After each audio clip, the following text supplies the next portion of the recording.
அப்ப இந்த நேரம் அம்மையார் ஒரு வீட்டுக்கு போறாங்க. அது யாரு வீடு? அப்படி வண்ணார் என்று சொல்லக்கூடிய அந்த யாகால் அவர் வீட்டுல தினமும் ஆற்றுக்கு செல்வாங்க. அந்த துணிகள்லாம் அழிக்கிறதுக்கு. அப்படி இந்த அம்மையார் போகின்றார்கள். அந்த வண்ணார் வீட்டுல அந்த அம்மையார் இருக்கின்றார்கள். அம்மா, எனக்கு நகரில் வெட்ட வருகிறார், எனக்கு இடம் கொடுமா, என்னை மறைத்து வைமான்னு சொல்றாங்க. அப்படி மறைத்து வைக்கின்றார்கள். அப்படி பரசுராமன் தன்னை கோடாலை ஏந்தி கொண்டு ஒவ்வொரு வீடா பார்த்து வருகின்றார். அப்படி கண்டுபிடித்து விட்டார் இந்த வீட்டுல அம்மா இருக்காங்கன்ட்டு. அப்படி நேரா வந்தாரு. வந்த உடனே தாய் வேறு ஏகாலி பெண் வேறு வேறு இந்த கோடாலை 2 பேரும் வெட்டிட்டார். சிரசு வேற மாறிவிட்டது. அதனால்தான் கங்கையம்மான் பேர் வந்தது. உடல் வேறு, சிரசு வேறு, ஆகையால்தான் கங்கையம்மான் பேர் வந்தது. அதற்குத்தான் நம்ம சிரசு தனியா இருக்கும். எல்லா ஊர்லயும் கங்கையம்மனுக்கு சிரசு தனியா இருக்கும், உடல் தனியா இருக்கும். அப்படி தாயோட சிரசு எடுத்துக்கொண்டு தந்தெடுத்து சொல்கின்றார். தந்தெடுத்து கொடுத்து சொன்ன வார்த்தை, நீங்க சொன்ன வார்த்தை போலவே நான் செய்து முடித்து விட்டு எனது தாய் மீண்டும் உயிர் பெற்று வரணும். எனது தாய் மீண்டும் உயிர் பெற்று வரணும். எனது அண்ணன் 3 பேரும் அவர்களும் மீண்டும் உயிர் பெற்று வரணும் என்று சொன்னார்.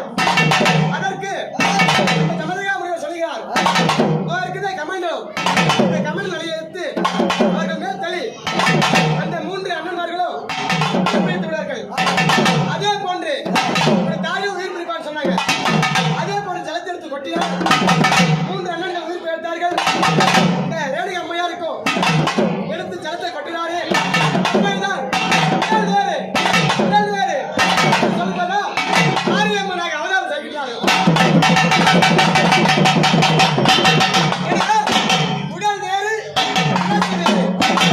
மாரியம்மனாக அவதாரம் செய்கிறார். கங்கையம்மனாக அவதாரம் செய்கிறார். அங்கே நம்ம அவதாரம் செய்கிறார். சகல தெய்வங்களாக அக்கா தங்கச்சி 7 பேராக ஒக்க உறவாடி ஒரு குலத்து நீராடி ஒவ்வொரு முகத்திலே ஒவ்வொரு தெய்வமாக விளங்குகின்றார் கங்கையம்மா. வேணியெல்லாம் நாக கொண்டாளம்மா தரணியே உலகமெல்லாம் வேணியெல்லாம் நாக கொண்டாளம்மா தரணியிலே உலகமெல்லாம் தாயாக இருந்தாலம்மா.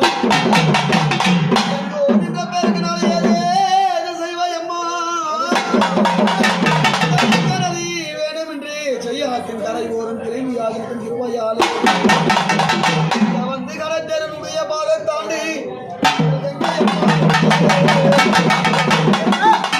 அப்படி கங்கையம்மனுக்கு உடல் வேறு, சிறுசு வேறு. ஏன்னா முன்கூட்டி காப்பு கட்டுவாங்க. ஒரு 15 நாள் அந்த கங்கையத்தை எடுத்து சுடிவிட்டா இந்த அம்மா தெரியல முடியும் வரைக்கும் இந்த கோவில் எந்தே இருப்பேன்னு சொல்லிடா காப்பு கட்டி நமது பேர்ணம்பட்ட எல்லையில அனைத்து தாய்மார்களும் அனைத்து பெரியோர்களும் பணிந்து அனைத்து மக்களும் இந்த ஊர் பார்த்து மக்கள் அனைவரும் கங்கையம்மனுக்கு அம்பாவிமான அன்னைக்கு ஒரு முறை புது கல்யாண பூஜை செய்து முடித்து அம்மா இப்ப வந்து வீட்டுல அமர போறா. அம்மா வந்து வீட்டுல அமர போறா.